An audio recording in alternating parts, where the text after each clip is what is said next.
हम्म, जय गणेशाय नमः, जय माँ सरस्वती, जय माँ बंगलामुखी।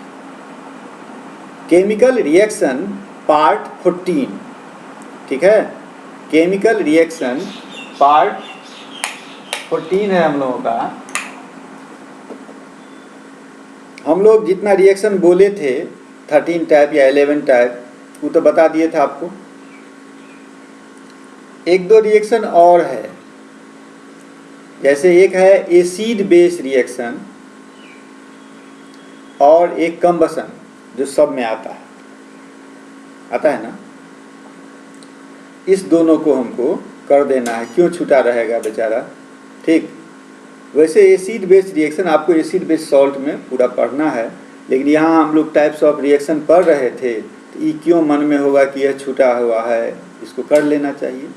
कंबसन तो डेली आपका रूटीन में है क्या, इसका एग्जाम्पल तो आप डेली देखते आ रहे हैं। तो पहला है मेरा acid base reaction. Acid base reaction में कोई एसिड बेस से रिएक्शन करेगा तो क्या बनाएगा, सॉल्ट, ठीक है। इसी को हम लोग बोलते हैं एसिड बेस रिएक्शन या न्यूट्रलाइजेशन रिएक्शन, या क्या बोलते हैं, न्यूट्रलाइजेशन रिएक्शन। निकालिए, कॉपी किताब निकालिए आप लोग, ठीक है।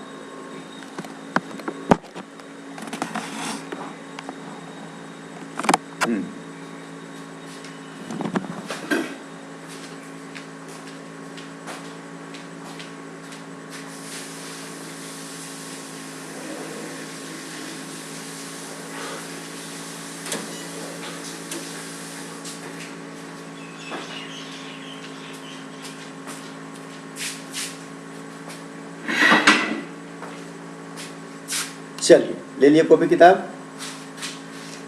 जय गणेशाय नमः, जय माँ सरस्वती, जय माँ बंगलामुखी।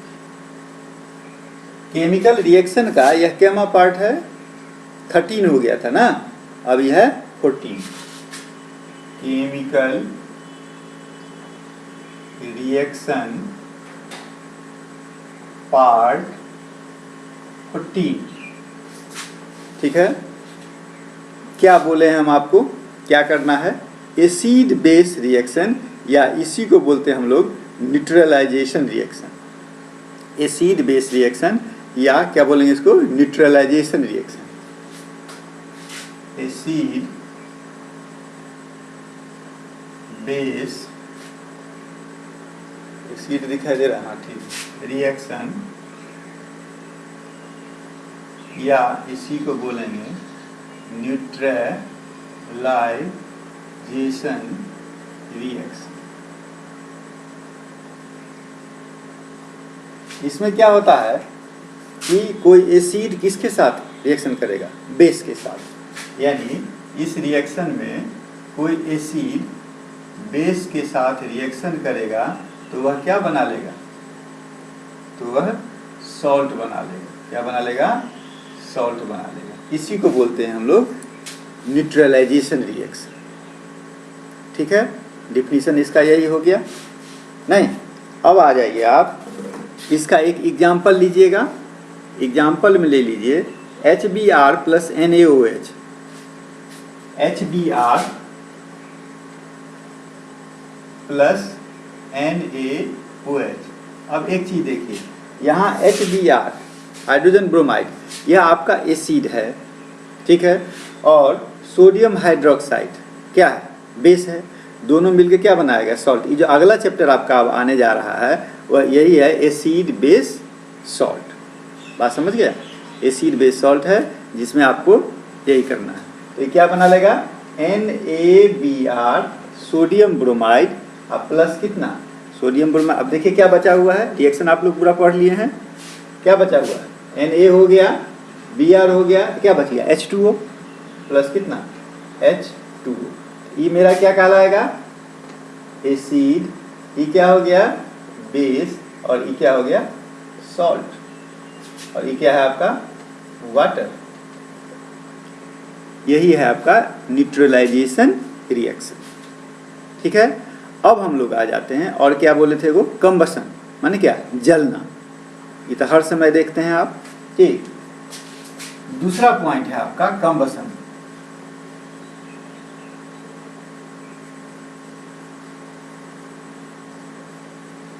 कंबसन रिएक्शन, ये भी क्या है, एक कंबसन रिएक्शन है। यह है कंबसन रिएक्शन, एक टाइप है। आप जो पढ़े थे रेडॉक्स रिएक्शन, ठीक है, रेडॉक्स रिएक्शन जो पढ़े थे उसी का एक टाइप है कॉम्बिनेशन रिएक्शन। रेडॉक्स रिएक्शन में क्या होता था, ऑक्सीडेशन और रिडक्शन दोनों होता था ना, यानी addition of oxygen, removal of hydrogen, नहीं, addition of hydrogen, removal of oxygen, यही क्या कहलाता है, रेडॉक्स रिएक्शन। और ये सब जिसमें होगा उसी का एक टाइप है क्या, कंबसन रिएक्शन। ठीक है, इसमें कहता है combustible material combines with an oxidizer to form oxidized products and generate क्या, हीट, जो कि हमारा क्या कहलाता है, एक्जोथर्मिक रिएक्शन। नहीं, कंबसन जो होगा उसमें हीट बाहर आता है कि नहीं, इसीलिए क्या हो गया, कौन टाइप का रिएक्शन हो गया, एक्जोथर्मिक रिएक्शन। ठीक है, इसका आप जैसे कि एग्जाम्पल भी ले लीजिए, एग्जाम से पहले आप डिफिनीशन भी लिख लीजिए। ठीक है, कंबसन का डिफिनीशन क्या लिखिएगा, it is a type of redox reaction. ठीक है, इतना ही से हो गया, क्योंकि रिडॉक्स रिएक्शन का टाइप है, तो जिसको रिडॉक्स रिएक्शन किसको कहते हैं वो तो आता है आपको। ठीक है, इसी से निकल जाएगा आपका काम। चलिए, उसके बाद in which a combustible material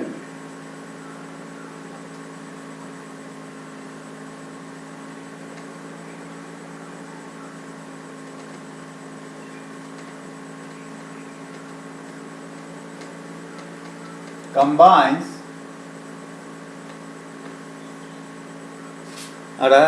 in which is a combustible material combines with an oxidizer, किसके साथ जुड़ गया, ऑक्सीडाइजर के साथ जुड़ गया, और to form oxidized products, to form oxidized product, और इसके साथ साथ एंड क्या, हीट भी आएगा, साथ साथ क्या आएगा, हीट, एंड जेनरेट हीट।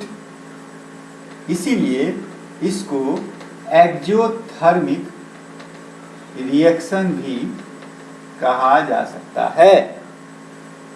ठीक है, अब इसका एक एग्जाम्पल ले लीजिए। ठीक, जैसे कि एग्जाम्पल है नेफ्थलीन। नेफ्थिल का फॉर्मूला क्या है वो तो पता नहीं है आपको, क्या, नेफ्थलीन C10H8, ठीक है, C10H8 plus 12O2, C10H8 plus 12O2। ठीक है, तो क्या बनाएगा, अपने से बना सकते हैं आप, 10CO2 प्लस, अब बताइए क्या होगा, 10CO2 प्लस बना सकते हैं, बना लीजिए पहले तब चेक कीजिएगा, 4H2O। ठीक है, ये आपका हो गया नेफ्थलीन, C10 नेफ्थलीन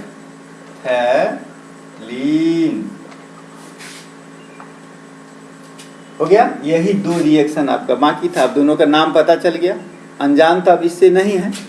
ठीक है, और एसिड बेस रिएक्शन के बारे में अगला चैप्टर है हमको पढ़ना है। ठीक, इसके बाद एक पॉइंट और है मेरा, आपके किताब में सिलेबस में है कि कोरोजन और रेंसिडिटी, वो भी ऑक्सीडेशन रिडक्शन रिएक्शन में ही आता है। ठीक है, हम लोग तो टाइप पढ़ लिए, एग्जाम्पल सब पढ़ लिए, कौन कहाँ क्या कैसे है, नहीं क्या है। ठीक है, तो ऑक्सीडेशन और रिडक्शन रिएक्शन का ही आप बुझिए कि यह क्या है, इफेक्ट है, effect of oxidation and reduction reaction. ठीक है, इसको साफ कर दिया जाए। हैं, चलिए अब हम लोग आगे आए।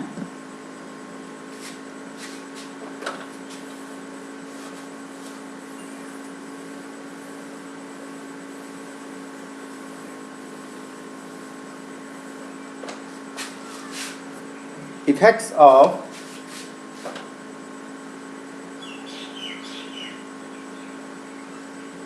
ऑक्सीडेशन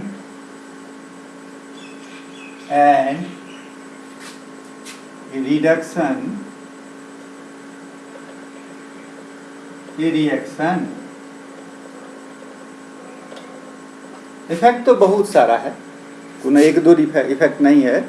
यहाँ आपके बुक में एक दो दिया है, उसमें एक है कोरोजन और दूसरा है रेंसिडिटी। ठीक है, एक क्या है, कोरोजन, और दूसरा है रेंसिडिटी। पहले इसका मीनिंग समझ लीजिए। कोरोजन, कोरोजन कहता है कि जितना भी मेटल उटल है आपके अगल बगल में, ठीक है, जब वह एयर या वाटर के संपर्क में आएगा, मॉइस्चर के संपर्क में रहेगा, तो उसका कलर क्या हो जाएगा, चेंज हो जाएगा। ठीक है, और उसका कुछ प्रॉपर्टी भी क्या होने लगेगा, घटने लगेगा। यह सब सारा किस पर हो रहा है, उसके लेयर पर, परत पर नहीं। इसी को बोलते हैं हम लोग कोरोजन।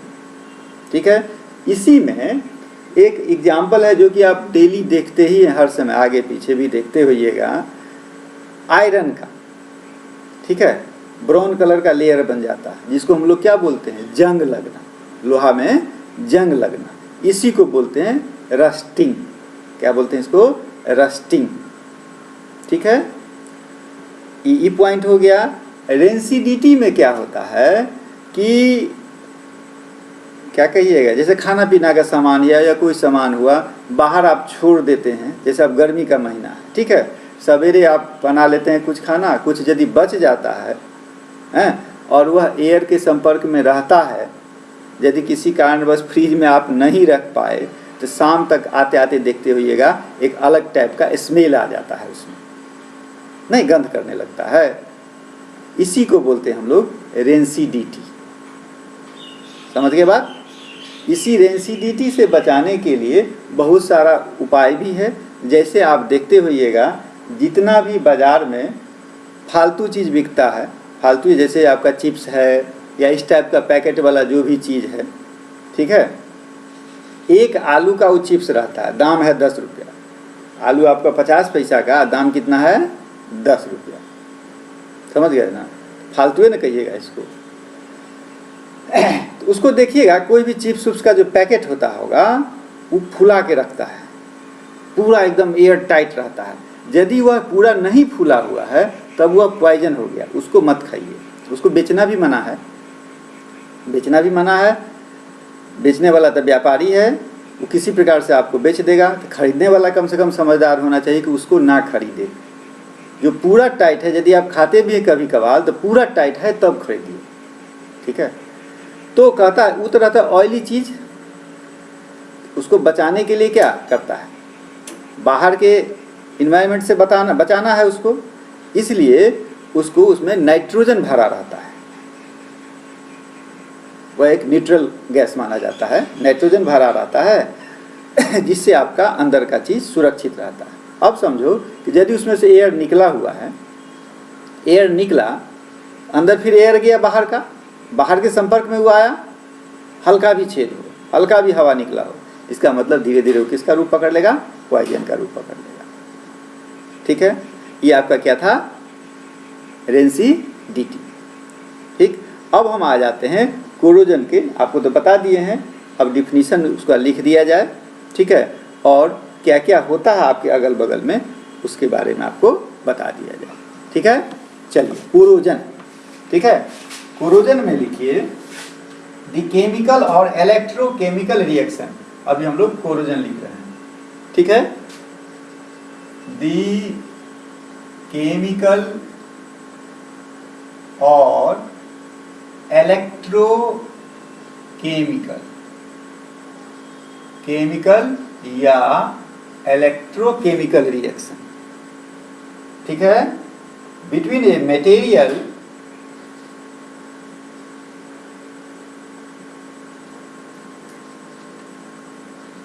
वहां तक दिखाई दे रहा है, हाँ ठीक है, between a material usually a metal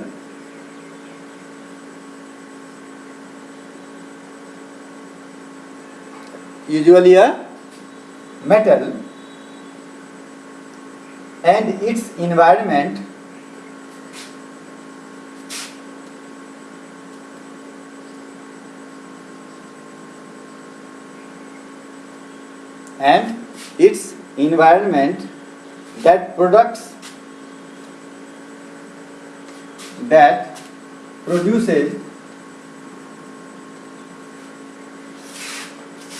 a deterioration, detoriation, deterioration of the material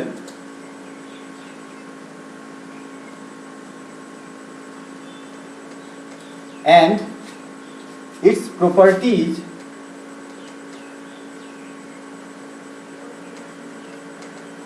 is called corrosion। इसी को क्या बोलेंगे? कोरोजन। ठीक है, अब आ जाइए, सबसे इसी का एक एग्जाम्पल क्या है मेरा? रस्टिंग। नहीं, आयरन जब वाटर से या मॉइस्चर से के संपर्क में रहता है तो क्या हो जाता है? रस्टिंग, यानी जंग लग जाता है। ठीक है, तो और सारा एग्जाम्पल भी है, रस्टिंग तो है ही, और सारा एग्जाम्पल, जैसे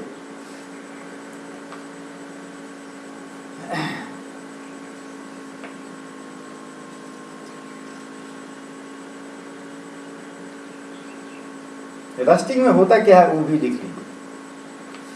मोस्ट कॉमन एग्जाम्पल यहीं पे लिखिए, मोस्ट कॉमन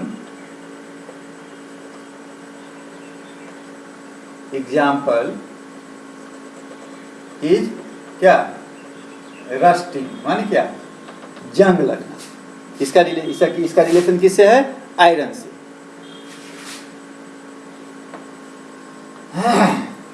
जैसे iron corrode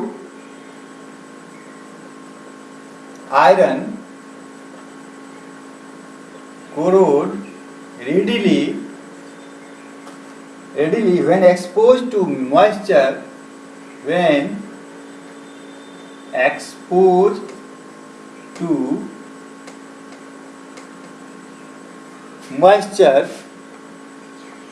and gets covered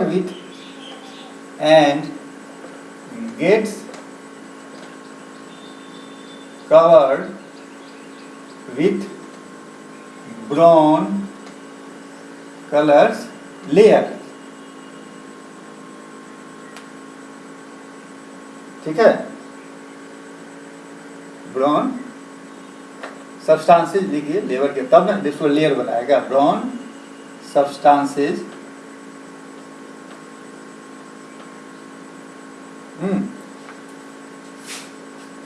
called, इसी को क्या बोलेंगे? रस्ट। ठीक है, ब्राउन लोहा में बहुत दिन तक बाहर जब रह जाता है तो नहीं देखते हो क्या ब्राउन कलर का, या आपका घर में ग्रिल उरिल है या जो भी लोहा का सामान है बहुत दिन तक छूट जाता है, ब्राउन कलर का हो गया। इसलिए लोग क्या करता रहता है, उस पर अस्तर चढ़ाता है, पेंट करते रहता है। इसका मतलब क्या कि बाहर से, बाहरी इन्वायरमेंट से उसका कांटेक्ट नहीं हो पाता है, रिएक्शन होता भी है तो किससे होता है? पेंट से। इससे आपका लोहा बचा हुआ रहता है। हो गया। दूसरा है, it is called rusting of iron. Rust है क्या? ठीक है, इसी को क्या बोलेंगे हम लोग? It is called rusting of iron. ठीक है, ये रस्टिंग ऑफ आयरन हम लोग तो बोल रहे हैं ना, केमिस्ट्री में क्या है, माने फॉर्मूला के हिसाब से इसको क्या कहिएगा? ये क्या? Rust is a hydrated iron 3। Rust is a hydrated iron 3 oxide, ये इसे कहा सीधा लिखो, आयरन 3 ऑक्साइड, आयरन 3 यानी क्या, आयरन 2 और आयरन 3, Fe2O3 Fe2O3H2O, नहीं होगा बैलेंस, 2 लगा दो, 2H2O, Fe2O3 2H2O हो गया। रस्टिंग किस किस कंडीशन में होता है, अब हुआ रस्टिंग ऑफ आयरन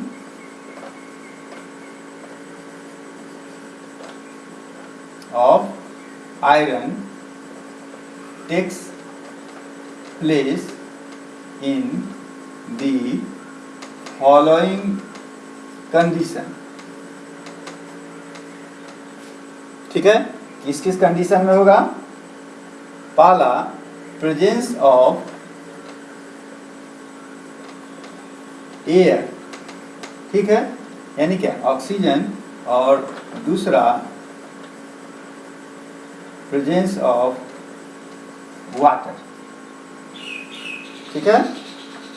इसमें ऑक्सीजन भी लिख सकते हैं आप, या ऑक्सीजन, इसमें लिख दीजिए, ये कहाँ से आता है, या मॉइस्चर, वाटर से ले लो या मॉइस्चर हो गया उससे भी होगा। ये था आपका रस्टिंग,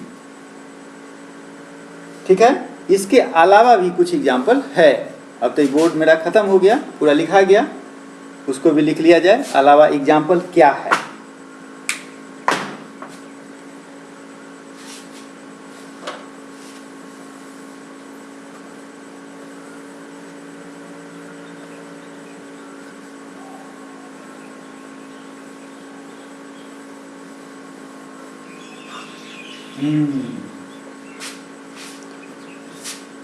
अदर एग्जाम्पल्स लिखिए, more examples of corrosion, some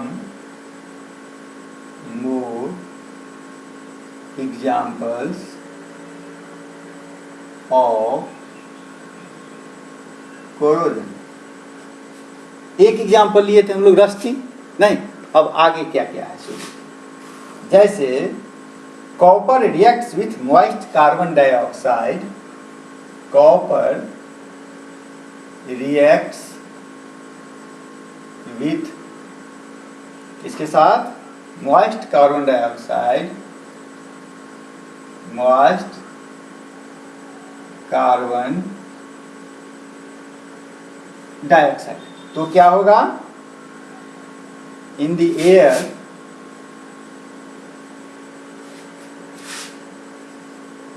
and slowly क्या बन जाएगा, losses it's shiny brown surface, slowly losses it's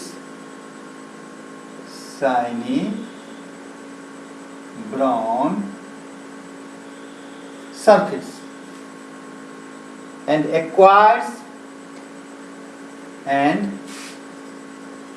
acquires a green coating of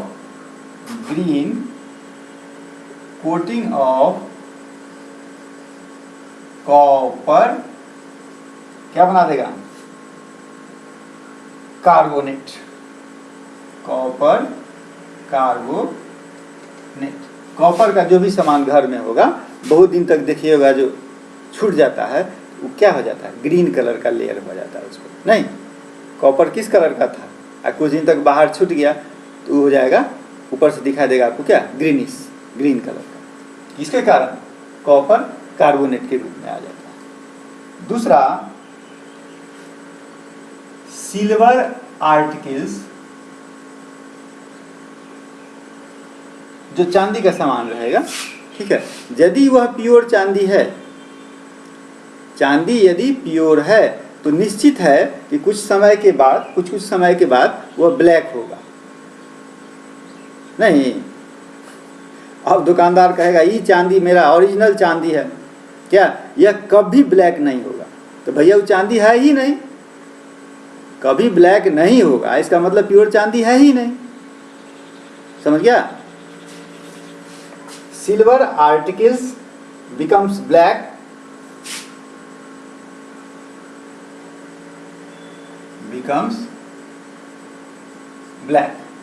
ठीक है। आफ्टर सम टाइम्स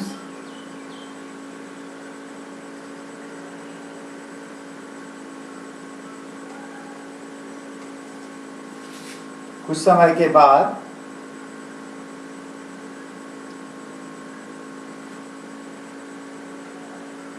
आफ्टर क्या लिखें, silver articles become black after sometimes when exposed to air, when exposed to air,